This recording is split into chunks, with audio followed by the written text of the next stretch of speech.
Hello, everyone. I haven't been on for a few weeks. It's been crazy.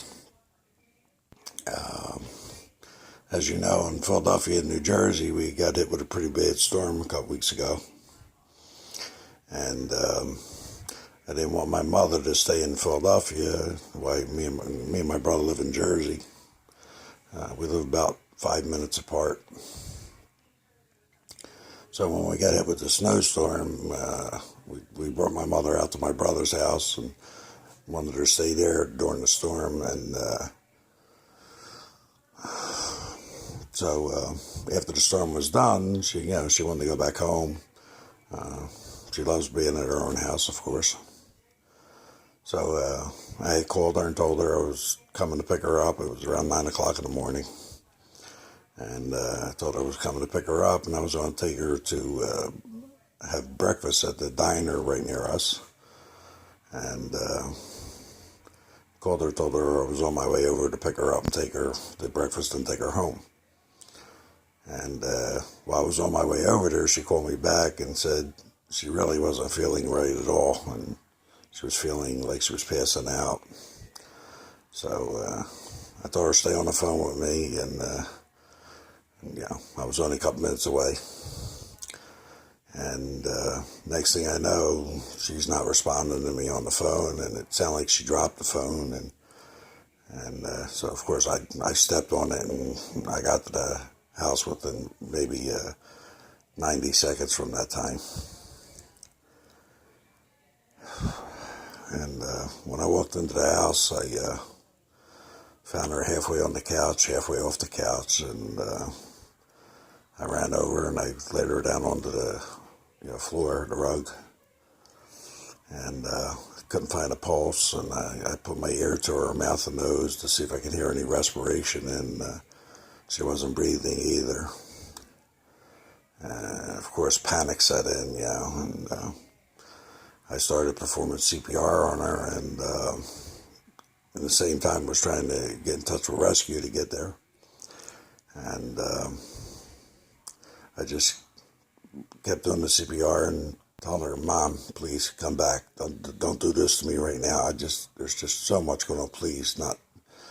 And I kept praying to God, "Please, don't do this to me." And after doing CPR, about a minute and a half or so, she took a big gasp of air and slowly started to open her eyes back up. And I can hear the sirens. The rescue was just about at the house, and they came in, they took over, and she was rushed to Kennedy Hospital in Williamstown. And what they found out was she had pneumonia, and the fluid built up in her lungs, and from her lungs, the fluid got around her heart also. And the fluid being around her heart was causing her heart to work so hard that she went into heart failure from it. But after 2 days in intensive care, they were able to get rid of the fluid and get her back, and she was, getting back to being herself. She hasn't still fully recovered yet, and it's been, 4 weeks, roughly. And she still feels off and different things. So I actually now moved into her house in Philly with her to stay with her. From what had happened to her, she's now getting anxiety attacks, and she's afraid to be alone. So I went back to Philly to stay with her there. But while she was in the hospital, and after she was there about 5 days, and they were still running tests, they said, she wasn't in no immediate danger. And my granddaughter called me from Florida. She's 8 years old, and she's just an absolute living doll. And she told me, Pop, since we moved to Florida, I don't have no grandparents out here, and my school's having Grandparents' Day. And she felt really bad that she had nobody there to take her. So I talked to my mother, and my mother said, You go take care of your grandkids. I'm fine. Don't worry about it. Your brother's here, and her sister was there. She had plenty of people there to stay with her and take care of her at the hospital. And I drove out to Florida and surprised my granddaughter and took her to grandparents' day at school, and we just had an absolutely wonderful time. And I surprised her. I didn't. My son knew I was coming, and my daughter-in-law, but told him not to tell her until I pulled up and she seen me, and then surprised her. And so it was an absolutely great thing. And while I was there, my son was behind his car payments and things, and he came with a tow truck in the sheriff's department, and they had the repossession papers, and they repossessed his car, and the only way we could stop it was to pay the amount he owed in full. And of course, there's nothing I could do at this point, if you know what everything that's going on with me with this company and what they did. And that's one of the things I said I was really concerned about my mother. Even though we don't tell her nothing of how bad things are and how bad it's getting, and my parents owned the business and handed it down to me. My mother is 83, but she's got the spunk in the mind of a 50-year-old. She don't stop for nothing. Still takes care of herself, does everything for herself. Everybody thinks she's in her early 70s, maybe late. Nobody puts her in her 80s ever. Even the doctor said for 83 that she is amazing for the way she talks, the way she is, and how strong she is. But they repossessed this car, and there was nothing I could do to stop it. And that made it really tough for them to get to work. And they're struggling so bad, and there was nothing I could do. So I stayed there for a little bit so they could use my car to get back and forth to work. And where they went in Florida, I actually have a friend who lives 2 blocks from them that moved there about 15 years ago. And she's just a really great woman. And the house they live in, she owns. She had rented to them at a very reasonable price and everything, with no securities, no nothing. She's really helped these 2 kids out in a tremendous way, because this is the son who also has an autistic son, and it takes a lot of care for that and a lot of expense. So she really helped them out a lot by letting them rent the other house from her at a very reasonable price and everything. And when she found out what had happened with the car being repossessed, she had 2 cars. She had a older Ford, oh my God, I can't think. Anyway, she had an older car, and she has a newer car. And she used to use the older car just to go to work, and the newer car when she went out. Well, when she found out what had happened, she gave my son and my daughter-in-law the Ford Taurus. And to be even more of an amazing woman, she was getting ready to put new tires on the car because it needed tires. And she knew they had no money, and she knows my situation. So she spent over $600. She got tires put on the car. She paid to have the title registration switched over to their name.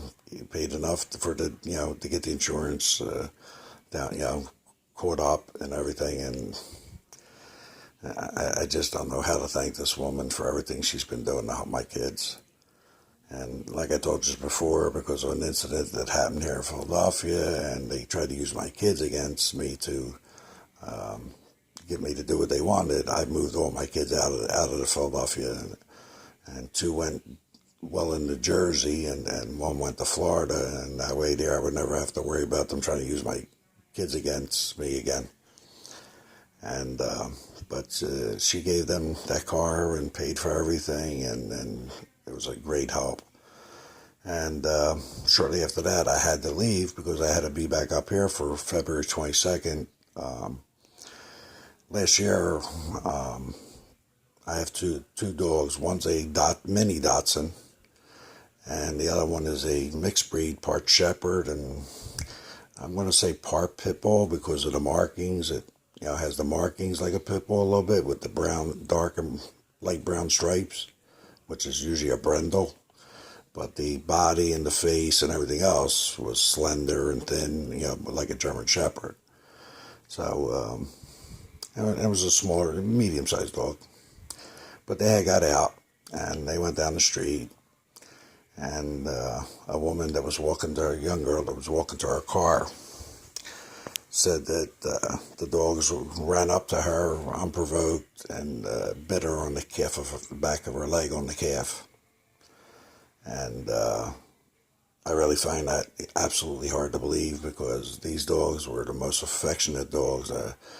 Mika, which was the one that was the bigger dog, the mixed one, you would ask her for a hug. She would literally put her paws around you and push her face up against the side of your face and actually give you hugs. And then she'd give you a little kiss on the cheek and then hug you again. She just loved affection. And as you know, I did a lot of drag racing in my time. So I used to take her to the track with me all the time, and everybody played with her. She was a wonderful dog, and so was the little Dotson.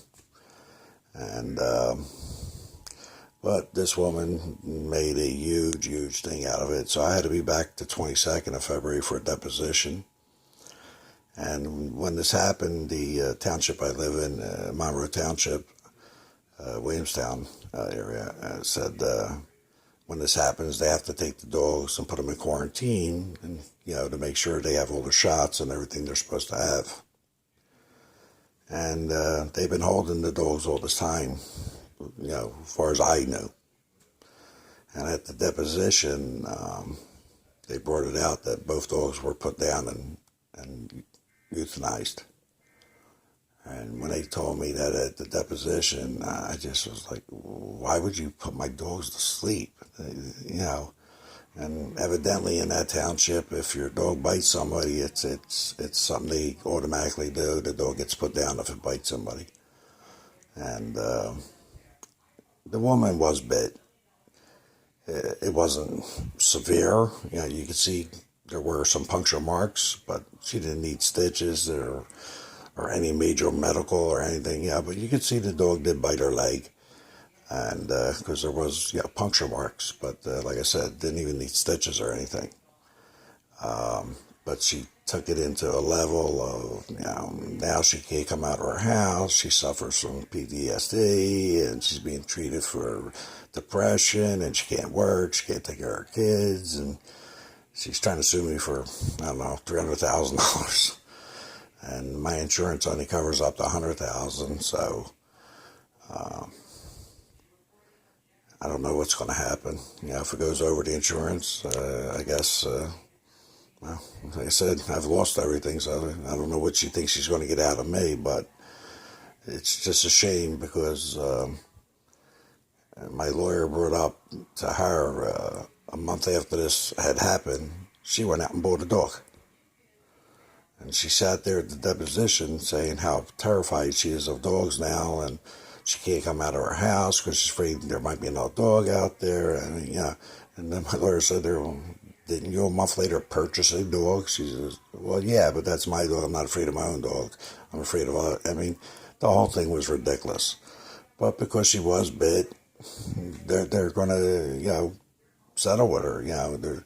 There's no real argument there. But like I told them, there's no way these dogs attacked her unprovoked. They may have seen her and walked over to her because they're just lovable dogs, And if she kicked one of them or did something to chase them off like that, a dog's going to react like a dog does, and he grabbed her leg, But she turned it into such a major thing. She said she lost her job over this because she couldn't go to work, because she's got all these depression now. It was amazing to sit there and just listen to this woman's testimony. But nevertheless, they killed my dogs as far as I'm concerned.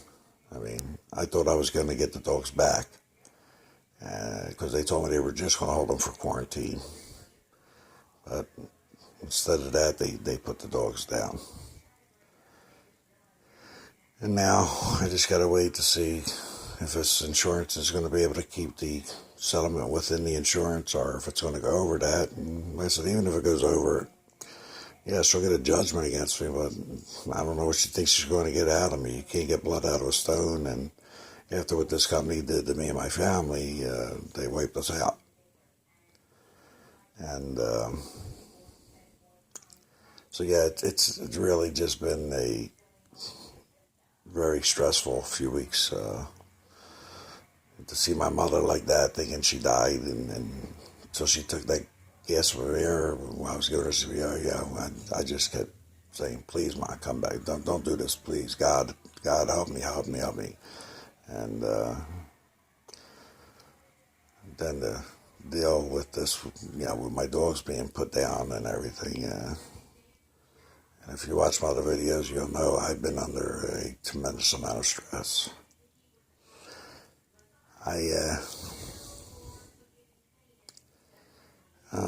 I still keep praying every day, and I let my faith guide me through all this horribleness. And this woman is seeking way more money than she's entitled to. Should she get some money for getting bid? Absolutely. She was bid, there's no doubt to that. But the amount of money she's asking for and the things she's saying she's suffering through is ridiculous. So she's going to probably get a lot of money out of this, according to my insurance company. And,